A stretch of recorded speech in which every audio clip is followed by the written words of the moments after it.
नमस्कार, रण क्षेत्र देख रहे हैं आप। आपके साथ मैं हूं लावनी विनीत। दूसरा चरण 2 गुना उत्साह, 88 सीटों पर मतदान अब खत्म हो चुका है क्योंकि घड़ी के कांटे 6 से आगे बढ़ चुके हैं। 6 बजे तक मतदान का समय था, मतदान हो चुका है 88 सीटों पर। 13 राज्यों की 88 सीटों पर जनता ने आज अपना खास तौर से जो चयन है उसे मत को मतदान में ईवीएम में दर्ज करा दिया है और इसके बाद अब इंतजार 4 जून का हो रहा है कि आखिर इस मत के बड़े नतीजे क्या होंगे। लेकिन इन सब के बीच बड़ा सवाल यह है, आज राजनीतिक गलियारों में चर्चा होती रही सुप्रीम कोर्ट के उस फैसले की जिसमें स्पष्ट रूप से कह दिया गया कि ईवीएम सही है। इसके बाद बहस छिड़ गई है। यह कहा जा रहा है विपक्ष की तरफ से कि शक तो अभी भी बना रहेगा, लेकिन भारतीय जनता पार्टी स्पष्ट रूप से कह रही है कि अब ईवीएम पर सवाल उठाने वाले सुप्रीम कोर्ट के फैसले पर भी ध्यान दें।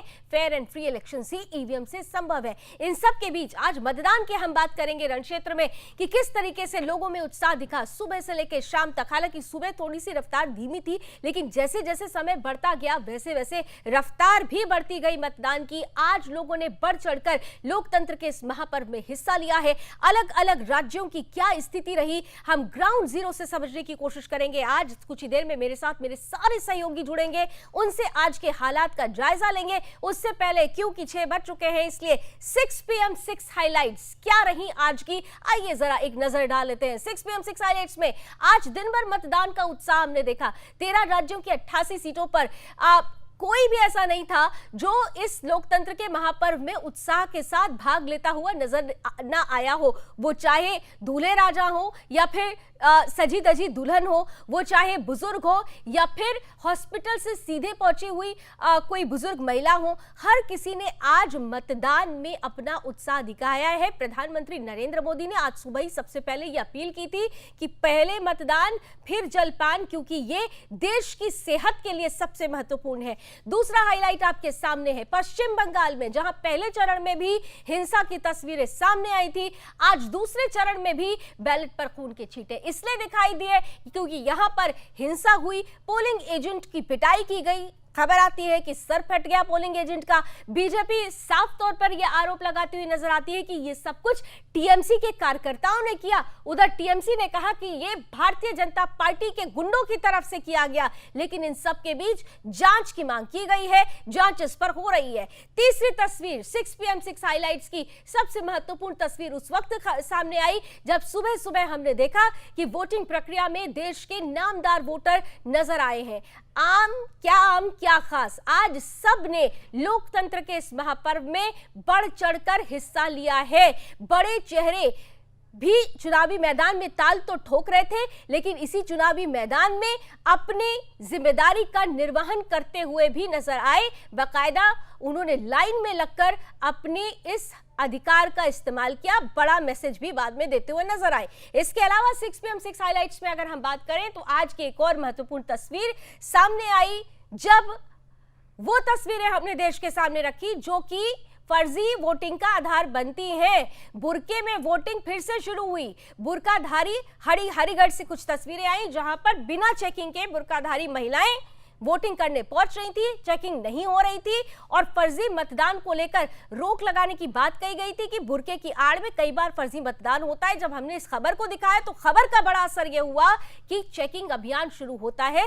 चुनाव आयोग ने भी इसे संज्ञान में लिया और संजीदगी के साथ चेकिंग शुरू हुई। हालांकि बाद में यह भी देखा गया कि मुस्लिम बहुल जो पोलिंग स्टेशन थे वहां पर रफ्तार धीमी हो गई बुरकाधारियों की पहुंचने की, क्योंकि चेकिंग प्रारंभ हो गई थी। अब आप खुद समझ सकते हैं कि क्या हो रहा होगा पहले। इसके बाद बड़ी महत्वपूर्ण खबर उस वक्त भी सामने आई जब सुप्रीम कोर्ट का एक फैसला सामने आता है कि ईवीएम सही है। दरअसल वीवीपैट और ईवीएम से मिलान की याचिका लगाई गई थी सुप्रीम कोर्ट पे, इसी पर सुनवाई हुई। फैसला आज सुप्रीम कोर्ट की तरफ से स्पष्ट रूप से दे दिया गया कि ईवीएम सही है। यह संभव नहीं है कि 100% मिलान कराया जाए, क्योंकि ये बहुत लंबी प्रक्रिया हो जाएगी। इसके अलावा बैलेट से भी आज के दौर में मतदान कराना ठीक नहीं है क्योंकि दौर बदल चुका है। इसी के साथ साथ 6 PM 6 हाईलाइट में आज दिन भर प्रधानमंत्री नरेंद्र मोदी की मालदा की वो तस्वीर भी उमड़ घुमड़ करती रही, राजनीतिक गलियारों में चर्चा का विषय बनी। जब प्रधानमंत्री नरेंद्र मोदी पश्चिम बंगाल में मालदा में उपस्थित थे, यह मुस्लिम बहुल सीट कही जाती है। यहां पर चुनाव प्रचार, तीसरे चरण में चुनाव होना है, चुनाव प्रचार के लिए पहुंचे हुए थे। भारी भीड़, भारी उत्साह यहां देखने को मिला, जिसपे प्रधानमंत्री नरेंद्र मोदी ने को ही ये कहना पड़ा कि व्यवस्था आज कम पड़ रही है क्योंकि लोगों का उत्साह बहुत ज्यादा है। तो 6 PM 6 हाईलाइट्स हमने आज आपके सामने दिन भर की रख दी है। इन सब के बीच अभी की जो बड़ी खबर आ रही है, अब उसका जरा रुख कर लेते हैं। दूसरे चरण में 88 सीटों पर मतदान संपन्न हो चुका है। परसेंटेज 5 बजे तक का हमारे बीच है।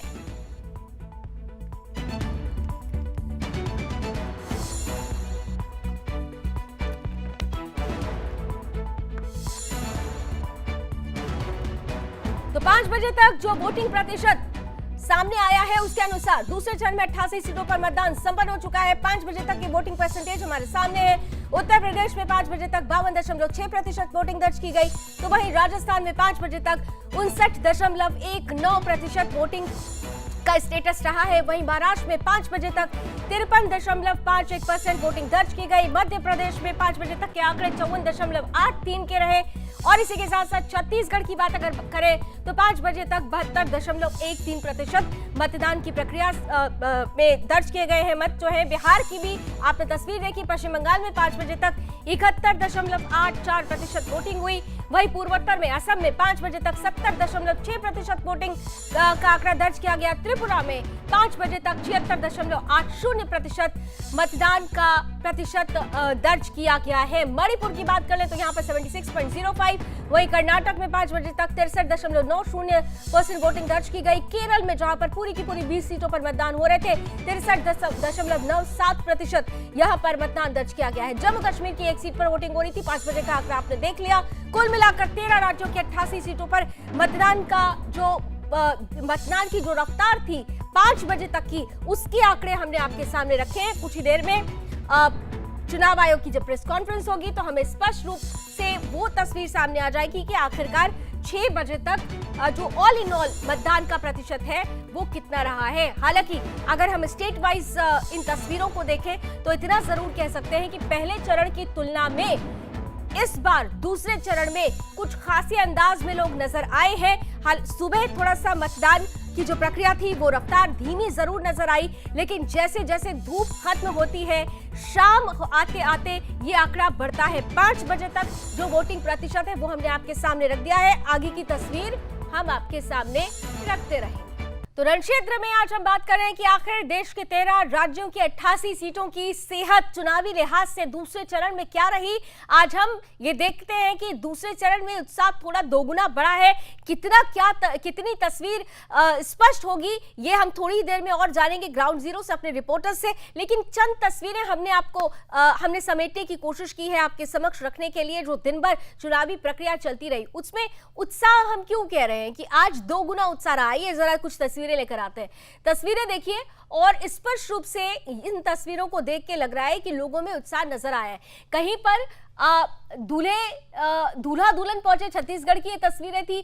कहीं पर दूल्हा सीधे शादी के बाद पहुंचा हुआ था। उदयपुर में हमने देखा कि वहां पर भी शादी से पहले कहा कि वोट करना जरूरी है, अपने मत का प्रयोग किया गया। बुजुर्गों में खासा उत्साह इस बार हम देख रहे हैं। वैसे तो हर बार हम देखते हैं लेकिन इस बार कुछ खास उत्साह हम देख रहे हैं। बुजुर्ग लगातार पहुंचते रहे, यहां तक कि जो बीमार है, हार्ट पेशेंट को हमने देखा कि वो सर्जरी उनकी कुछ दिन पहले हुई थी अस्पताल से सीधे, लेकिन उन्होंने देश के प्रति जो अपना पहला जिम्मेदारी है देश के प्रति उसका निर्वहन करने के लिए वो वोट देने के लिए पहुंचती हैं। इसके अलावा कटिहार में भी हमने देखा कि यहाँ पर भी दुल्हन के जोड़े में यहाँ पर दुल्हन नजर आई क्योंकि उसको अपने देश के प्रति पहली जिम्मेदारी का निर्वहन करना उचित समझा।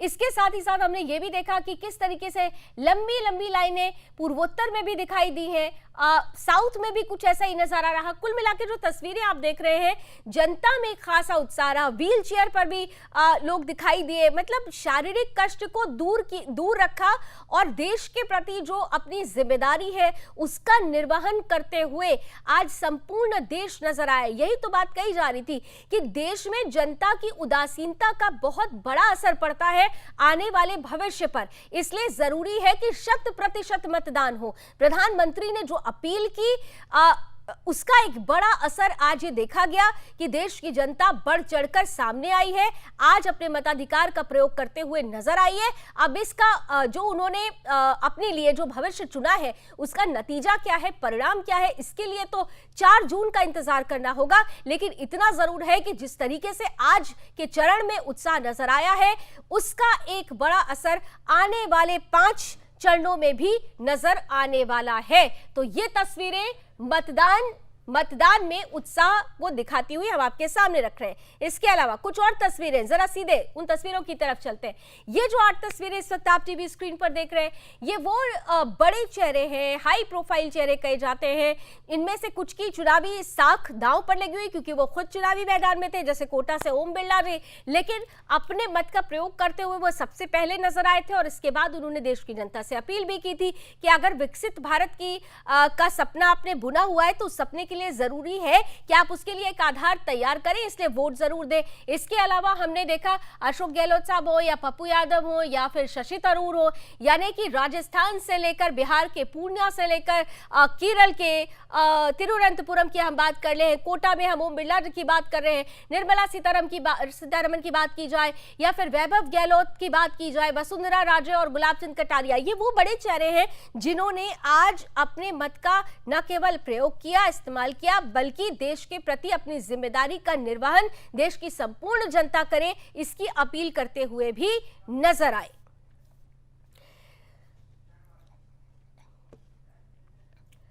हालांकि इन तस्वीरों के बीच में कुछ ऐसी तस्वीरें भी आई जो इस चुनाव के लिहाज से ठीक नहीं कही जाएंगी, क्योंकि हिंसा की तस्वीरें एक बार फिर से आई। पश्चिम बंगाल में पहले चरण में भी आपको याद होगा हिंसा हुई थी और आज दूसरे चरण में भी कमोबेश ऐसी ही तस्वीर नजर आई, जहां पर यह कहा गया कि पोलिंग एजेंट के साथ मारपीट की गई है। आरोप लगाया जाता है कि टीएमसी के लोगों ने, टीएमसी के कार्यकर्ताओं ने पिटाई की, दूसरी तरफ टीएमसी कहती रही कि बीजेपी के कार्यकर्ताओं ने पिटाई की। लेकिन इतना जरूर रहा कि पश्चिम बंगाल में आज भी हिंसा की ये तस्वीर आई है, जांच की मांग की जा रही है, पोलिंग एजेंट का सिर फटता है। इसके बाद हालांकि रफ्तार थोड़ी देर के लिए कम जरूर होती है, लेकिन फिर से पश्चिम बंगाल में रफ्तार पकड़ता है मतदान। और अभी 5 बजे तक के जो आंकड़े हमने आपके सामने रखे, तस्वीरें 6 बजे तक की क्या होती है इस पर भी हम बात करते रहेंगे। एक तरफ देश में दूसरे चरण के लिए चुनावी प्रक्रिया जारी रही, तो दूसरी तरफ तीसरे चरण के लिए प्रचार अभियान को धार देते हुए प्रधानमंत्री नरेंद्र मोदी आज पश्चिम बंगाल के ही मालदा पहुंचे हुए थे। लेकिन जब वो मालदा पहुंचते हैं तो खास तौर से मालदा, जहां पर उनकी उपस्थिति है वो मुस्लिम बहुल मालदा कहा जाता है, यहां पर प्रधानमंत्री के प्रति जो उमंग और उत्साह नजर आया उसे देखकर प्रधानमंत्री भी खुद गदगद हो गए। मालदा, उत्तर मालदा, आपको याद होगा कि पिछले चुनावों की अगर बात करें वो तो भारतीय जनता पार्टी के पक्ष में था, लेकिन दक्षिण मालदा में कुछ अंतरों से हार का सामना करना पड़ा था। दोनों ही सीट पर भारतीय जनता पार्टी इस बार चाहती है कि उनको जीत हासिल हो और इसीलिए प्रधानमंत्री यहां पर ताल ठोकते हुए नजर आए। किस तरीके से उन्होंने विपक्ष पर कटाक्ष किया, जरा एक नजर डाल लेते हैं और फिर सीधे ग्राउंड जीरो पर चलेंगे मेरे सहयोगियों के पास।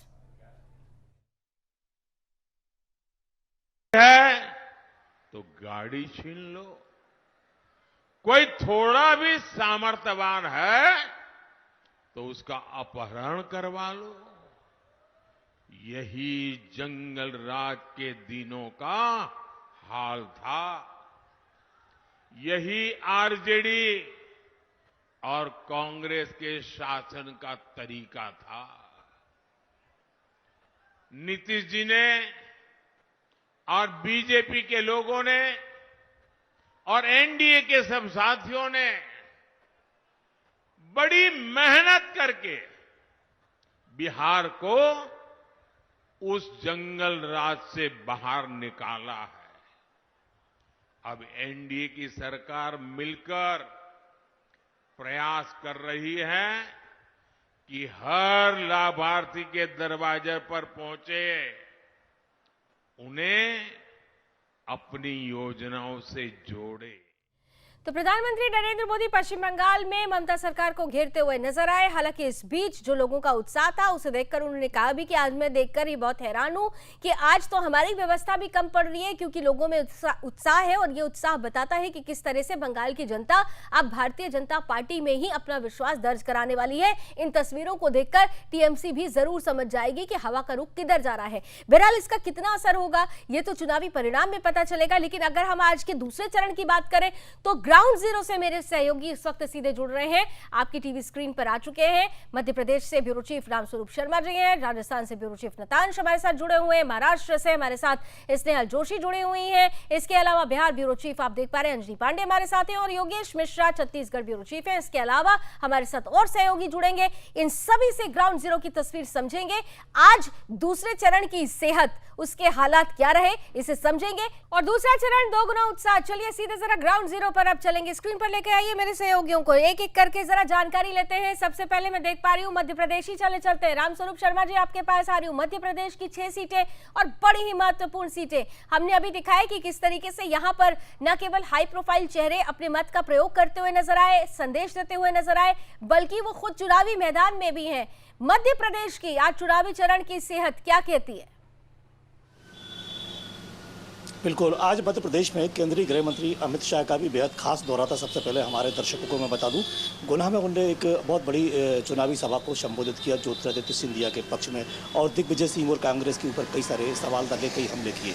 इधर मध्य प्रदेश की राजधानी भोपाल में मध्य प्रदेश के पूर्व मुख्यमंत्री शिवराज सिंह चौहान ने सेम पिपरौदा जो मामला था उनके बयान को लेकर, जो विरासत की जो टैक्स शेक होता है उसको लेकर जो पूरे देश भर में जो मामला इस समय उछाल पर है, राजनीतिक दलों की जो जुबानी बना हुआ है, उस मामले के ऊपर आज मध्य प्रदेश के पूर्व मुख्यमंत्री ने शिवराज सिंह चौहान ने काफ़ी सवाल दागे और कई हमले कांग्रेस के ऊपर किए।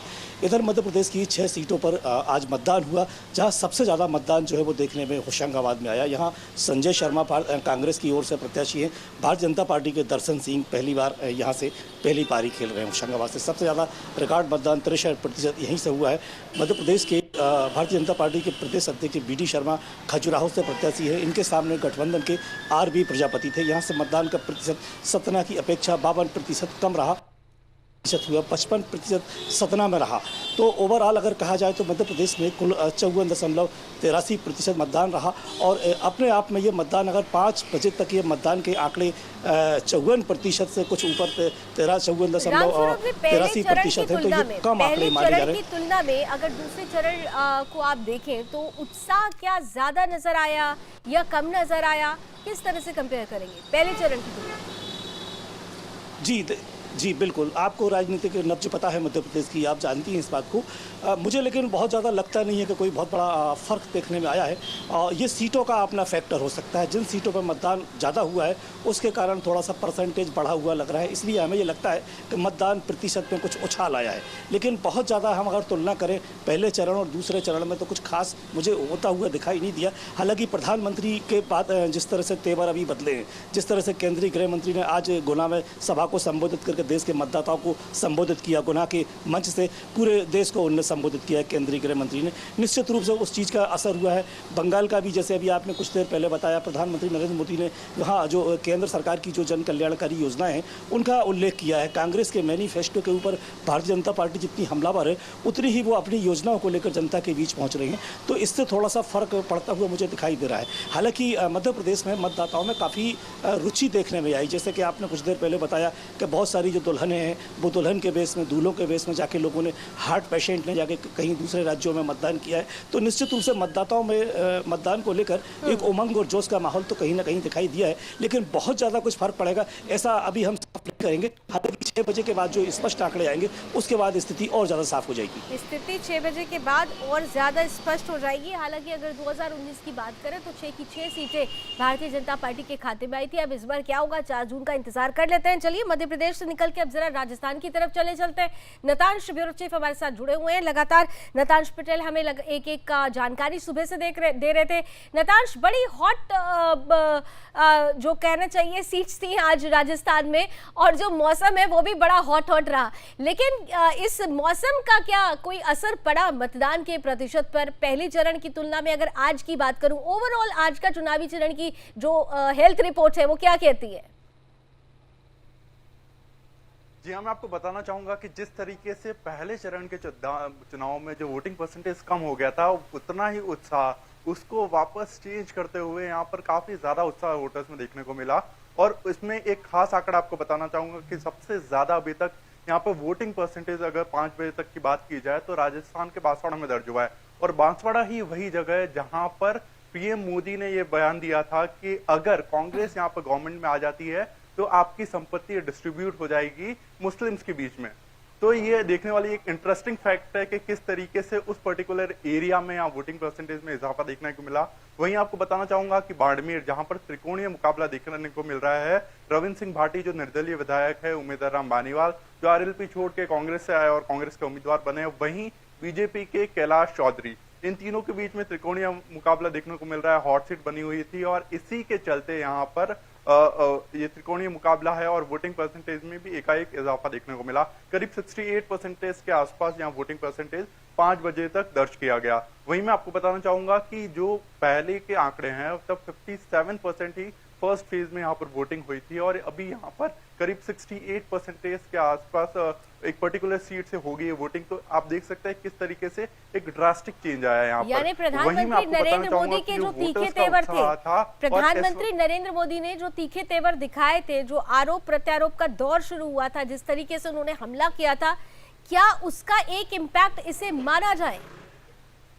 जी बिल्कुल, यही मैं बता रहा था कि आपको बांसवाड़ा जो लोकसभा सीट है जहां पर उन्होंने ये भाषण दिया था और वहीं पे वोटिंग परसेंटेज में इतना ज्यादा इजाफा, ये इस बात का संकेत है कि जो प्रधानमंत्री नरेंद्र मोदी ने जो बातचीत की थी वहां पे, हालांकि ये बांसवाड़ा जो सीट है तो जारी है रण क्षेत्र, और रण क्षेत्र में आज हम दूसरे चरण में किस तरीके का उत्साह नजर आया है, ग्राउंड जीरो से सीधे अपने सहयोगियों से जानने का प्रयास कर रहे हैं। हमारे साथ राजस्थान से नतांश जुड़े हुए हैं, नतांश पटेल, उन्हीं से हम लगातार राजस्थान पर बात कर रहे थे। नतांश, ब्रेक से पहले आप बता रहे थे बांसवाड़ा में, मुझे लगता है शायद नतांश से हमारा संपर्क टूट गया। चलिए आपको लिए चलते हैं बिहार की तरफ। आइए अंजनी जी के पास चलते हैं। अंजनी जी, बहुत महत्वपूर्ण दिन बिहार के लिए, क्योंकि 5 सीटें आज खासतौर से, और उसमें भी खास पूर्णिया रही। ओवरऑल क्या सेहत रही आज के चुनावी चरण में? अगर मैं बात करूं, कितना वोटिंग परसेंटेज आप देख पा रहे हैं, तुलनात्मक अगर किया जाए पहले चरण और दूसरे चरण का, और फिर पूर्णिया की बात करते हैं। देखिए, बता आज दूसरे चरण का जो चुनाव संपन्न हुआ उतनी ही गर्मी थी, लेकिन गर्मी के बावजूद जो है वो काफी बड़ी संख्या में लोग जो है वो वहां पर पहुंचे थे और काफी बड़ी लोग जो है वहां पर पहुंचे हुए थे और मतों का प्रयोग किया अपने लोगों ने, और बड़ी संख्या में लोगों ने मत दिया। लेकिन पहले चरण की तुलना में यदि देखें तो दूसरे चरण में लोगों की अच्छी भागीदारी रही, और पहले चरण में जहां 50% से कम थी भागीदारी, यानी 49% था, तो इस बार 5 बजे तक के लिए देखें तो 53% से ज्यादा जो है वो मत डाले जा चुके हैं। और 6 बजे का आंकड़ा भी आया नहीं है। थोड़ी देर के बाद निर्वाचन आयोग जो है वो प्रेस कॉन्फ्रेंस करेगा और फिर अंतिम रूप से जो प्रतिशत है उस प्रतिशत के बारे में जानकारी दी जाएगी। लेकिन ऐसा अनुमान लगाया जा रहा है कि इस बार 55 से 60% जो लगभग प्राय हर बार चुनाव में देखने को मिलता था, वो 55 से 60% निश्चित रूप से जो है वह मतदान का प्रतिशत जो है वह सामने आने वाला है। क्योंकि अभी यदि 5 बजे तक की बात करें तो 53% से ज्यादा वोट जो है वो डाले गए हैं। तो निश्चित रूप से 55 से 60% तक जो है वह वोट का आंकड़ा जो है वो पहुंचने की उम्मीद जताई जा रही है। तो पहले चरण से देखें तो दूसरे चरण में जो है वो जरूर लोगों में उत्साह दिखा और लोगों ने बढ़ चढ़ कर, गर्मी के बावजूद लोगों ने बढ़ चढ़ कर हिस्सा लिया, जिसकी वजह से मतदान प्रतिशत जो है वो बढ़ने की संभावना जो है वो दिखाई पड़ रही है। तो वही यदि पूर्णिया की बात करें तो पूर्णिया में कांटे की टक्कर रही। पूर्णिया में त्रिकोणीय मुकाबला था। एक और जहां निर्दलीय रूप से यादव चुनावी मैदान में थे, तो वही राजद की बीमा भारती जो एनडीए गठबंधन के तौर पर उम्मीदवार थी, और दूसरी तरफ देखें तो जदयू के उम्मीदवार थे जो एनडीए गठबंधन के उम्मीदवार थे। तो पूर्णिया में प्रधानमंत्री की रैली भी हुई थी। पूर्णिया में प्रधानमंत्री ने अपने सहयोगी दल के लोगों के लिए, सहयोगी दल के उम्मीदवारों के लिए जो है वह वोट भी मांगे थे। तो इसका असर देखने को मिल रहा है कि लोग बड़ी संख्या में जो है वह वोट बूथों तक गए और अपने मुद्दे मताधिकार कौन से आपको आज नजर आए? क्योंकि विपक्ष ये आरोप लगातार लगा रहा है कि भारतीय जनता पार्टी जो है वो नॉन रिलेवेंट मुद्दे उठा रही है, इंडिया ब्लॉक रिलेवेंट मुद्दे उठा रहा है। तेजस्वी यादव को हमने देखा कि किस तरीके से वो प्रचार में धार देते हुए नजर आए हैं, यहाँ तक कि स्थिति इतनी खराब हो गई कि भाषाई मर्यादा भी टूटती हुई नजर आई। तो खास तौर से जो मुद्दे, अगर मैं आपसे जानना चाहूँ दूसरे चरण में लोग किन मुद्दों को मन में लेकर आज निकले हुए थे? देखिए, कई मुद्दे थे, जिन मुद्दों को देखें तो मुद्दे वही बरकरार है। या तो फिर जो एनडीए के समर्थक हैं उनके सामने जो है वह प्रधानमंत्री मोदी का चेहरा है, तो वही दूसरी तरफ देखें तो जो एनडीए गठबंधन है उस एनडीए गठबंधन के तौर पर जो मुद्दे उठाए गए वे मुद्दे बेरोजगारी और महंगाई को लेकर के तो मुद्दे सबके लिए जो है वो अलग अलग है। लेकिन चूंकि जो आज 5 सीटों पर जिनमें चुनाव हुए उनमें से किशनगंज, कटिहार और पूर्णिया की बात करें तो ये मुस्लिम बहुल इलाके हैं। तो इस मुस्लिम बहुल इलाके में वोट जो है वो परसेंटेज जो ज्यादा हुआ है, यदि पहले 2 घंटे की बात करें तो कटिहार सबसे ज्यादा जो था वह इन 5 सीटों से जो है सबसे ज्यादा हो रहा था, जबकि पूर्णिया में भी जो है वह सबसे ज्यादा मत पड़े हैं। तो जो यदि सीमांचल की बात करें, क्योंकि यह जो इलाका है वह किशनगंज, कटिहार और पूर्णिया जो है वह सीमांचल का इलाका है और मुस्लिम बहुल इलाका है। किशनगंज की बात करें तो बहुसंख्यक जो है वह मुस्लिम है और वहां से पिछली बार सिर्फ एक सीट किशनगंज की जो सीट थी वह कांग्रेस के खाते में गई थी, बाकी सभी 40 में से 39 की सीटें जो थी वह एनडीए के गठबंधन में आई थी। इस बार एनडीए जहां एक और जोड़ लगा रहा है कि जो एक सीट की कसक रह गई थी, एक सीट जो किशनगंज की गई थी कांग्रेस के हाथ में, वो फिर एनडीए के पाले आ जाए। लेकिन यह सभी सीटें थी जिसको भारतीय जनता पार्टी नीत एनडीए ये चाह रहा था कि ये पूरी की पूरी हमारे हाथ में आए और इसीलिए एड़ी चोटी का जोर लगाया गया। हालांकि इंडिया ब्लॉक भी अपने आप को कम नहीं आंक रहा था, इस तरीके से प्रचार के मैदान में चुनावी जंग भी देखने को मिली, हमने देखा था। बहरहाल जनता अपना मत अब दर्ज करा चुकी है, परिणाम के लिए 4 जून का इंतजार करते हैं। और चलिए आप इसी के साथ जरा छत्तीसगढ़ भी चलते हैं। ब्यूरो चीफ योगेश मिश्रा हमारे साथ जुड़ रहे हैं। छत्तीसगढ़ इस लिहाज से बहुत अहम क्योंकि दूसरे चरण से पहले प्रधानमंत्री नरेंद्र मोदी का वो दौरा जिसमें स्पष्ट रूप से उन्होंने रांची में हुए उलगुलान न्याय महारैली में आदिवासी जनजातियों को किस तरीके से बीजेपी ठग रही है, धोखा दे रही है, इसका जिक्र हुआ और उसका बड़ा जवाब छत्तीसगढ़ से दिया गया। आदिवासी बहुल इलाका था ये, बहुत महत्वपूर्ण आज जो सीटें थी जिन पर चुनाव हुआ है। योगेश, अगर आपकी नजरों से समझूं, आज के चरण की मैं बात करूं तो वो मुद्दे जो भारतीय जनता पार्टी ने अपने सेंटर पॉइंट पे रखे थे, क्या वो मुद्दे आज जनता के मूड में नजर आए, जनता के बीच में वो मुद्दे उमड़ घुमड़ करते हुए नजर आए? और क्या है आज का चुनावी चरण की सेहत? लावणी, बिल्कुल देखिए, मैं आपको बता दूं छत्तीसगढ़ में जिस तरह से शाम 5 बजे तक का जो आंकड़ा आया है उसके मुताबिक तकरीबन 75% के आसपास वोटिंग की जानकारी मिल रही है। हालांकि कुछ देर के बाद जब शाम 6 बजे मतदान थम जाएगा उसके बाद जो एग्जैक्ट फिगर है वो सामने आ पाएगा। लेकिन जैसा आपने कहा कि चूंकि जनजातीय क्षेत्र में खास तौर पे चाहे भारतीय जनता पार्टी की बात हो चाहे कांग्रेस की बात हो, कई तरह के मुद्दों को लेकर के सियासी बयानबाजी का दौर लगातार चलता रहा है। ऐसे में अगर हम राजनांदगांव की बात करते हैं, राजनांदगांव में ये बात देखने को मिली कि खास तौर पे जो मोहला मानपुर का क्षेत्र है लावनी, ये पूरी तरह से नक्सल प्रभावित क्षेत्र माना जाता है। नक्सल मूवमेंट अक्सर होते नजर आते हैं। यहाँ पे ग्रामीणों को कई बार धमकियां मिलती हैं, कई बार यहाँ पे वाहनों को जलाया जाता है।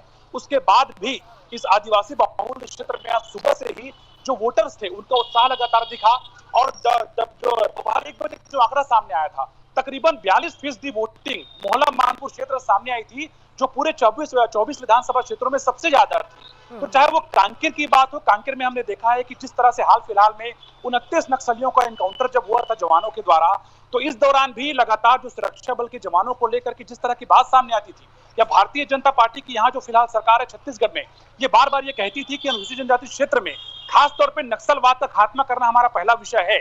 ऐसे में जिस तरह से कांकेर में हाल फिलहाल में 29 नक्सलियों को मार गिराया गया था, तो उसका भी उत्साह जो है मतदाताओं के मन में खास तौर पे दिखाई दिया। और इसीलिए हम देख रहे हैं कि चाहे वो कांकेर की बात हो, चाहे वो राजनांदगांव की बात हो, चाहे वो महासमुंद की बात हो। महासमुंद का जो बिंद्रा नवागढ़ क्षेत्र है, गरियाबंद के बहुत सारे क्षेत्र ऐसे हैं जो पूरी तरह से यहाँ पे लाल आतंक के साए में रहे हैं, यहाँ पे नक्सल मूवमेंट होता रहा है। तो आज अगर तीनों लोकसभा सीट की बात करें लावनी, तो जिस तरह से जो मतदाताओं ने उत्साह का परिचय दिया वो इस बात को साफ तौर पर इंगित करता है कि खास तौर पे जनजातीय क्षेत्र में जिस तरह से डेवलपमेंट की बात जो भारतीय जनता पार्टी करती है, जिस तरह से जनजातीय समाज को प्रमोट करने की बात, आगे बढ़ाने की बात बीजेपी करती है, उसका कहीं ना कहीं एक असर जो है साफ तौर पे दिखाई दिया और लगातार हम देखते रहे हैं। लेकिन एक बड़ा महत्वपूर्ण और दिलचस्प बयान आज भूपेश बघेल का उस वक्त सामने आया, पूर्व मुख्यमंत्री भी रहे, राजनांद से भी वो चुनावी मैदान में ताल भी ठोक रहे। सुप्रीम कोर्ट का फैसला आता है, ईवीएम और वीवीपैट मिलान को लेकर उन्होंने कहा नहीं जो हो रहा है बिल्कुल ठीक है, ईवीएम ही सही है। इसके बाद भी भूपेश बघेल साहब ये कहते हुए नजर आए कि भाई शक तो तब भी बना रहेगा, यानी उनका ये कहना सर्वोच्च न्यायालय के फैसले पर भी कहीं ना कहीं से एक शक और शुबा जैसे शब्दों का इस्तेमाल कर देना, क्या इसका असर आज छत्तीसगढ़ में कहीं ना कहीं से दिखाई दिया इस तरीके के बयानों का ईवीएम की विश्वसनीयता को लेकर? मीडिया चेयरमैन है सुशील आनंद शुक्ला, उनका एक वीडियो रिलीज हुआ है। उनका यह कहना था कि जिस तरह के अभूतपूर्व रूप से जो वोटिंग हुई है इस बात की ओर प्रमाणित करती है कि भारतीय जनता पार्टी के खिलाफ में हुई है। तो आप समझ सकते हैं कि हालांकि जो निर्णय होना है वो 4 जून को हो पाएगा, लेकिन जहां तक पूर्व मुख्यमंत्री भूपेश बघेल के बयानों की बात बुलावनी, तो न सिर्फ ऐसे बयान सुप्रीम कोर्ट को लेकर के, या फिर इससे पहले भी हमने देखा कि वो लगातार अपील करते नजर आए कि ज्यादा से ज्यादा संख्या में लोग जो हैं नामांकन करें, ताकि जो कई तरह की चुनाव प्रक्रियाएं हैं उसमें बदलाव हो सके। तो समय समय पर भूपेश बघेल के द्वारा कई तरह के बयान दिए जाते रहे। इसके इतर अगर हम केंद्र सरकार की दावों की बात करें, जब प्रधानमंत्री लगातार मंच से संबोधित करते हैं, जब मुख्यमंत्री विष्णुदेव साय संबोधित करते हैं, तो इस बात को बार बार प्रमाणित करते हैं कि कांग्रेस के जो लोग हैं, कांग्रेस के जो नेता हैं, वो कई बार मामलों को डाइवर्ट करने की कोशिश करते हैं। ऐसा आरोप बीजेपी के द्वारा लगातार लगाया जाता है और खुले मंच से हमने देखा है, वो चाहे प्रधानमंत्री मोदी की बात हो, चाहे छत्तीसगढ़ के मुख्यमंत्री विष्णुदेव साय की बात हो, जिस तरह से जनजातीय क्षेत्र में काम हो रहा है तो उसको बेकायदा तथ्यात्मक तरीके से बात कहीं ना कहीं से आज असर दिखाई दिया मुद्दे के रूप में। लोगों के मन में एक ये मुद्दा भी चलता रहा, क्या नतीजा आएगा इसके लिए 4 जून का इंतजार करते हैं। चलिए छत्तीसगढ़ से निकलकर अब जरा महाराष्ट्र की तरफ चले चलते हैं। हमारे साथ इस वक्त मेरी सहयोगी स्नेहल जुड़ रही हैं। स्नेहल जोशी, मुस्कुराता हुआ चेहरा। स्नेहल, 8 सीटें बेहद खास, और खास तौर से इसलिए खास क्योंकि 2019 की अगर मैं बात करूं परिणामों की, तो भारतीय जनता पार्टी के लिए ये जो 8 सीटें थी उनमें से ज्यादातर हाथ नहीं लगी थी, सिर्फ 3 सीटें आई थी, इसलिए दम लगा दिया गया इस बार महाराष्ट्र में। क्या कहता है यहाँ का चुनावी जो ग्राफ है, आज का जो मतदान दर्ज किया गया, आपकी नजर से अगर मैं समझूं तो? स्नेहल जी, स्नेहल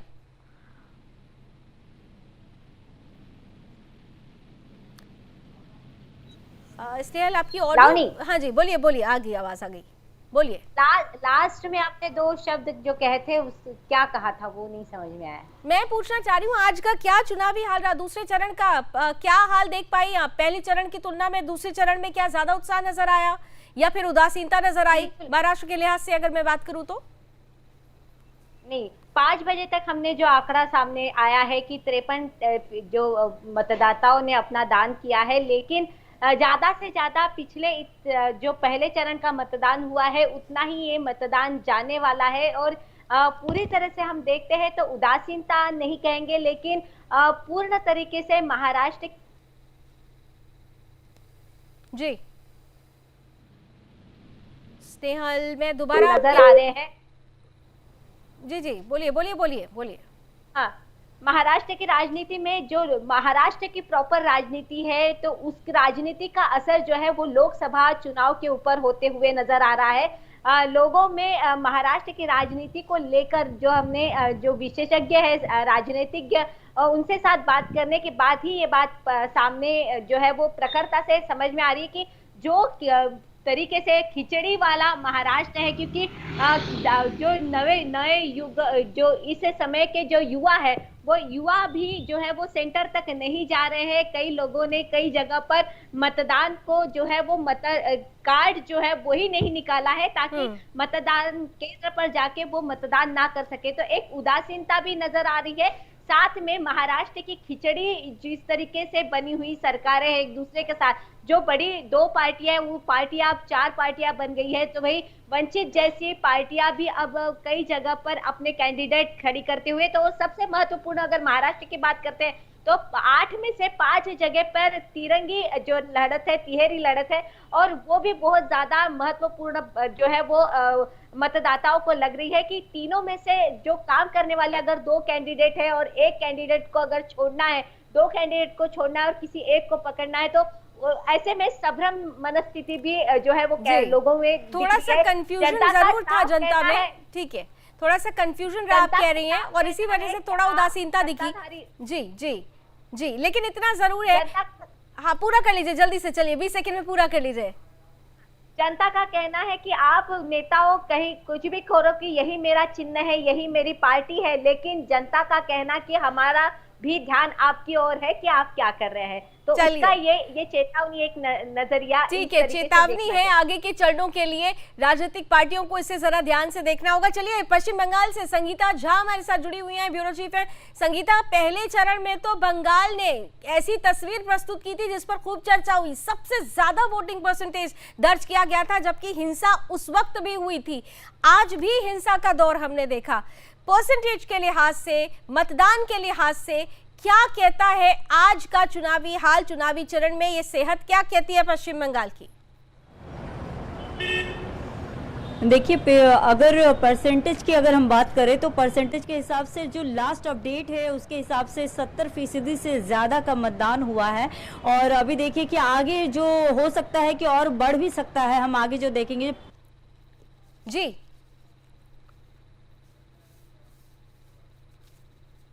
70% अपने आप में ये बता रहा है। 5 बजे तक का आंकड़ा, संगीता से हमारा संपर्क टूट गया, लेकिन जो बड़ी महत्वपूर्ण जो जरूरत थी जिस चीज की, 70% 5 बजे तक अगर मतदान होता है तो ये आंकड़ा और बढ़ेगा। यानी पश्चिम बंगाल में एक तरफ प्रधानमंत्री नरेंद्र मोदी की उपस्थिति, तीसरे चरण में चुनाव जो मालदा में होने हैं उसे लेकर वो वहां पर गरजते हुए नजर आए। दूसरी तरफ चुनाव की प्रक्रिया दूसरे चरण की जारी रही, लोगों में उत्साह दिखा है। हिंसा के बावजूद अगर वोट परसेंटेज ज्यादा आता है तो क्या ये टीएमसी के लिए खतरे की घंटी है? आगे के चरणों का क्या हल होगा, इस पर भी हम बात जरूर करेंगे।